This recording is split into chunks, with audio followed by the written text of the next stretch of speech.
Have you met with the Devils yet? And, what do you think about the prospect of potentially playing for them and being with your brother? Graham speaks very highly of them. They have a really well organization.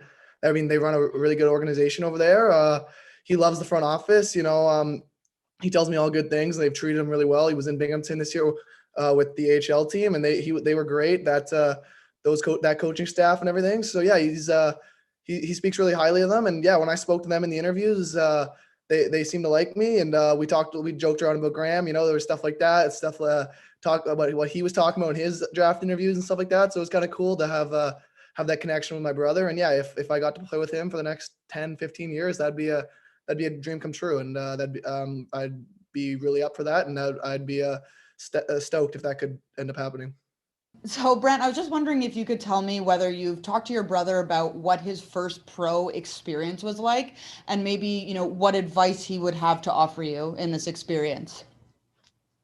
Yeah, he wasn't even supposed to play in the A this year. He was supposed to go back to the OHL. It was obviously a different year, so a lot of people are bouncing around to different situations, and he got to go into that system a year early, and I think he really impressed. He did a great job for himself. He played a lot of good minutes, a lot of key minutes, and yeah, he did really good for himself, and I'm really proud of him. And yeah, the whole kind of process that he went through, even dating back to the OHL draft, like he was a high pick in the OHL draft. I was a high pick in the OHL draft, and coming into this draft, he was already selected, and he's kind of done all the things that I already want to do. So it's kind of nice that I get to follow his path. Like he had to kind of learn the ropes by himself, but I get to just follow him, and he gets to help me every step of the way. So it's been really nice. And yeah, he just tells me, just be truthful with how you speak from the heart, just when you're having these kind of interviews or interviews with NHL clubs, just be truthful, say what you mean, don't try to be direct. Like you want to make yourself, you want to put yourself kind of on a pedestal, but you want to be respectful at the same time. So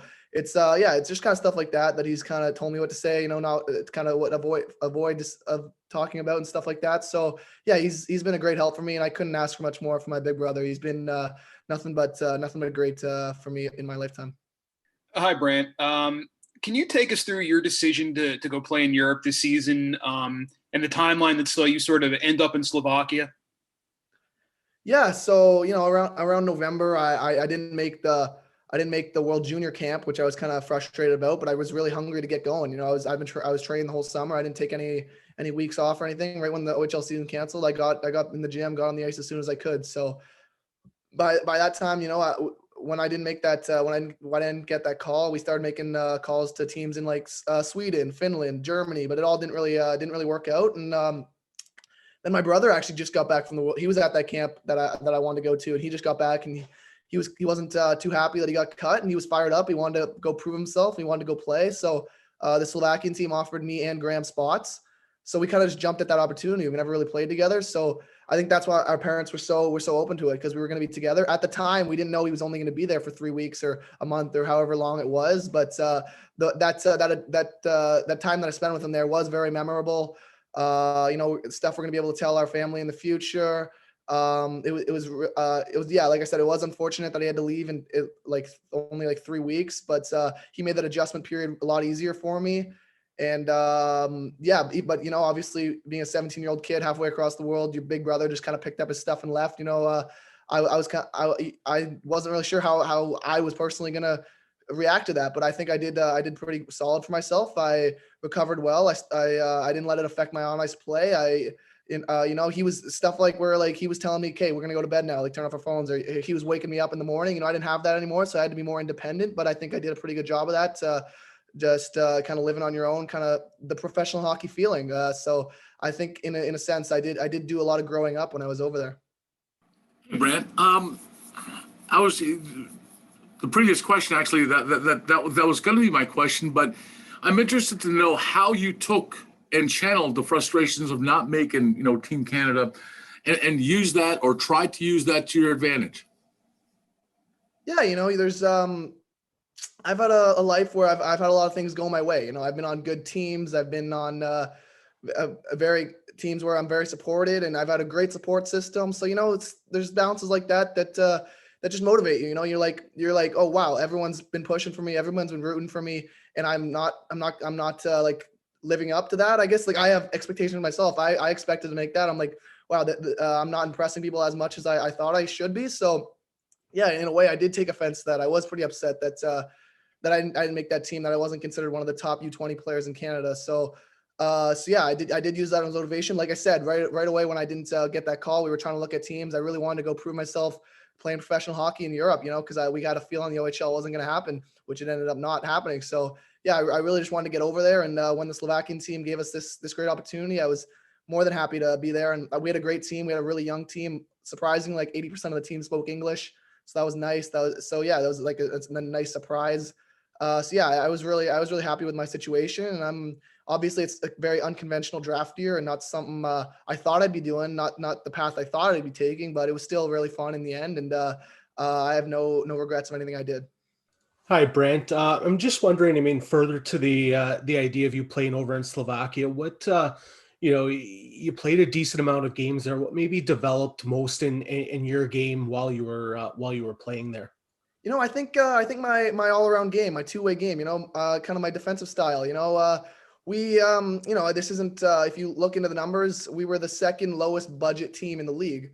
So yeah, we weren't the most higher power team. Like we didn't have a lot of offense, so we had to win games like 2-1, 3-2. Like it was always low scoring, and we were always in the fight. We had a really younger team that always wanted to prove that we can hang with these guys that are like 30 and really established in this league. So yeah, it was. I think my overall game was polished up pretty nicely over there, because every shift you're like, okay, if you make a mistake and it's in the back of your net, like we don't really have the firepower to just come back and catch up. So everything matters. You got to get the puck out when the opportunity's there. You got to make you can't mess up that pass. You can't let the other team intercept your pass. You got if this is on a 2-on-1, like you're relied on here, like you got to shut them down. Like the team's counting on you. And I really took that, and I was like, it really taught me like every play matters, every shift matters, both ends of the ice.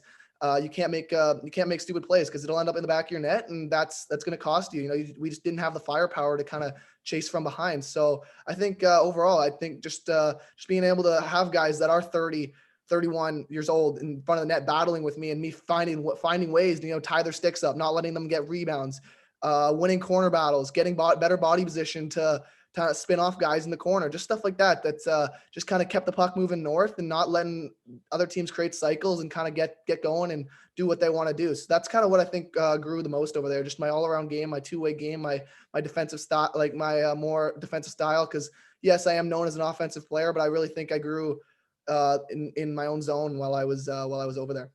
A lot of teams obviously have a need for a right shot defenseman. It seems to be one of the big needs positions for every NHL team. The Vancouver Canucks select 9th overall. Have you had any conversations with them? And what does it feel like to be the top ranked right shot defenseman in this draft? Yeah, Vancouver. I think I have one planned for coming up like this week or next week, but no, I haven't really spoken to them yet. And for the second part of your question, I don't know. It's flattering, it's flattering that when I'm talking to these NHL teams, they speak of me really highly, and they really like how I've developed, and to see the praise that I get for being a hot commodity. Yeah, like you said, the right shot defenseman is like one of the highest commodities in the NHL or in hockey in general. So to be praised so highly in a position that's coveted, it is very flattering. I'm very honored that and proud of what I've accomplished, but there's still a long way to go. I'm still not where I want to be. I'm still not a perfect hockey player, and that motivates me to get better every single day. So, yeah, I am very proud with what I've accomplished so far, but it's not anything that'll set me up for life. So I'm still gonna be working hard and being the hardest guy, working hardest in the gym and skating every single day, just to kind of hopefully hit my ceiling of an elite NHL defenseman one day. Just another quick two-parter here, kind of the same first one. Have you met with the Blue Jackets yet? That's who I cover. And then also, as a guy in your position, projected to go pretty high in this draft, how closely are you looking at those teams that have maybe the top 5, 10 picks and kind of seeing where you might slot in with those guys? Yep, I've talked to the Blue Jackets.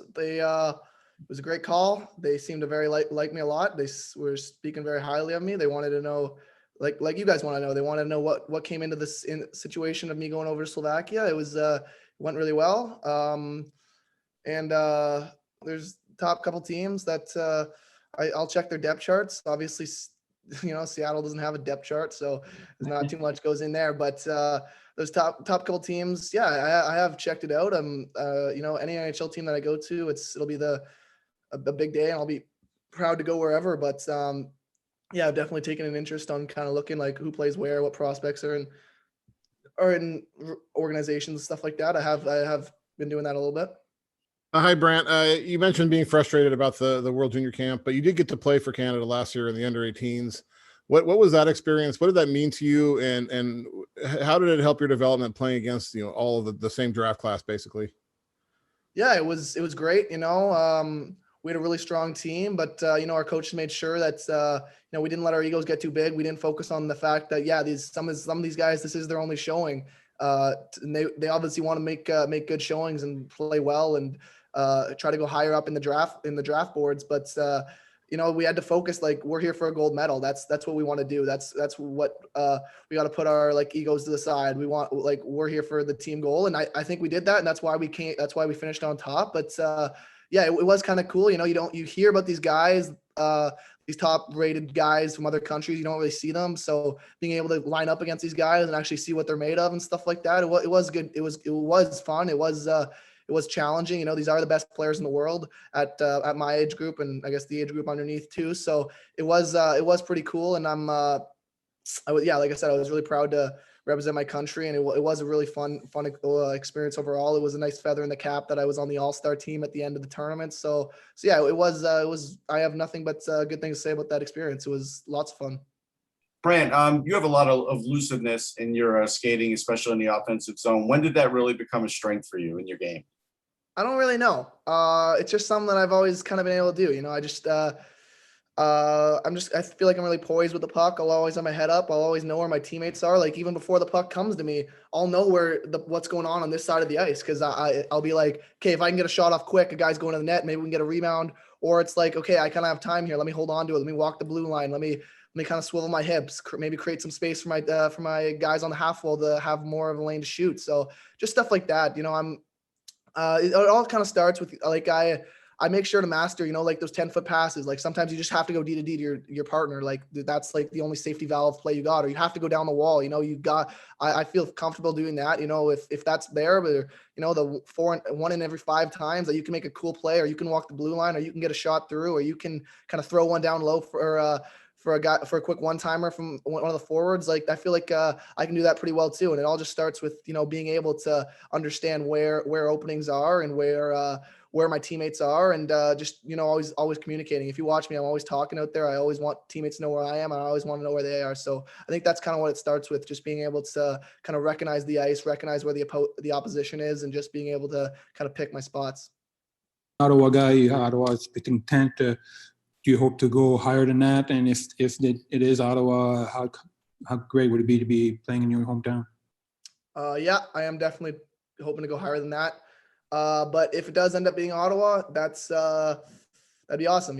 I grew up a Sens fan. I had season tickets. I watched Carlson, I watched Stone, I watched Hoffman, I watched these guys. I watched the Alfie when he was there. These were my idols when I was growing up, when I was a Sens fan. So yeah, if I do end up on the Ottawa Senators, that'd be a dream come true. But yeah, I definitely am looking to go a bit higher than that.